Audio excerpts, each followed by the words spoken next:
नमस्कार शेतकरी मित्रांनो, तुम्ही पीक विमा काढलेला असेल आणि पावसामुळे पुरामुळे शेतीचे नुकसान झालेले असेल तर पीक विमा कसा क्लेम करायचा आहे या व्हिडिओच्या माध्यमातून आपण पाहणार आहोत। तर चॅनलवर नवीन असाल तर चॅनलला सबस्क्राईब करून ठेवा, असेच नवनवीन व्हिडिओ तुम्हाला पाहायला मिळतील। तर चला व्हिडिओला सुरुवात करूया। प्ले स्टोअरमधून क्रॉप इन्शुरन्स हे ॲप्लिकेशन इन्स्टॉल करून घ्यायचं आहे। त्यानंतर कंटिन्यू ॲज गेस्ट यावर तुम्हाला क्लिक करायचं आहे। नंतर मित्रांनो पाहू शकता इथं भरपूर ऑप्शन दिलेले आहे, त्यामध्ये क्रॉप लॉस यावर तुम्हाला क्लिक करायचं आहे।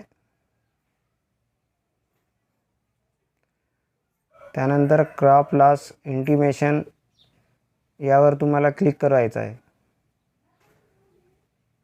त्यानंतर तुमचा मोबाईल नंबर टाकून घ्यायचा आहे। मोबाईल नंबर टाकल्यानंतर सेंड OTP या बटनावर तुम्हाला क्लिक करायचं आहे। तुमच्या मोबाईलवरती OTP येईल, OTP इथे टाकून घ्यायचे आहे आणि सबमिट या बटनावर क्लिक करायचं आहे। त्यानंतर सीझन सिलेक्ट करून घ्यायचा आहे, खरीप, वर्ष सिलेक्ट करून घ्यायचं आहे।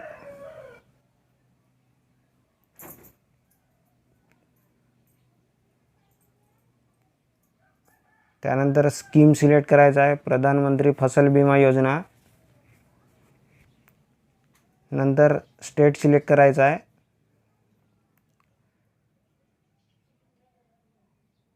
त्यानंतर सिलेक्ट या बटनावर तुम्हाला क्लिक करायचं आहे।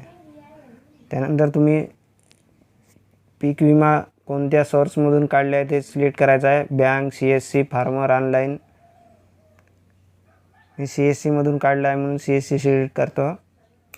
त्यानंतर पॉलिसी नंबर टाकून घ्यायचा आहे आणि डन या बटनावर क्लिक करायचं आहे।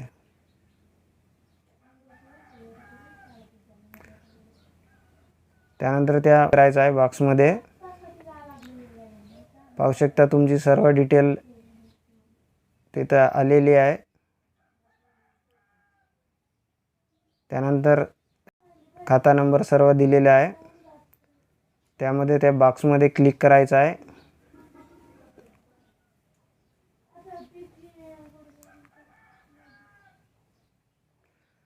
त्यानंतर टाईप ऑफ इन्सिडेंट्स सिलेक्ट करून घ्यायचा आहे।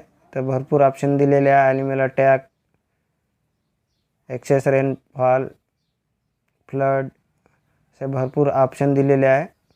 तर आपण एक्सेस रेनफॉल असे सिलेक्ट करून घेऊया।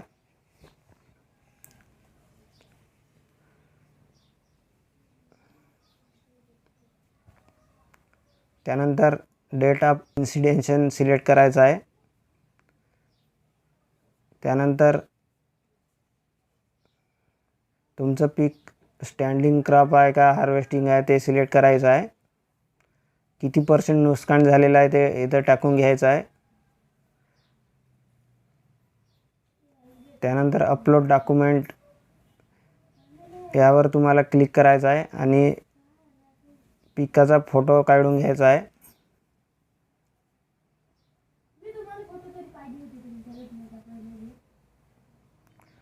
नंतर मित्रांनो तुम्हाला व्हिडिओ अपलोड करायचा आहे तिथे। त्यानंतर सबमिट या बटनावर तुम्हाला क्लिक करायचं आहे। सबमिट केल्यानंतर तुम्हाला डॉक्युमेंट नंबर मिळेल, तो सेव्ह करून ठेवायचा आहे। अशा प्रकारे पीक विमा क्लेम करायचा होता। आपल्या शेतकरी मित्रांपर्यंत शेअर करा। धन्यवाद मित्रांनो।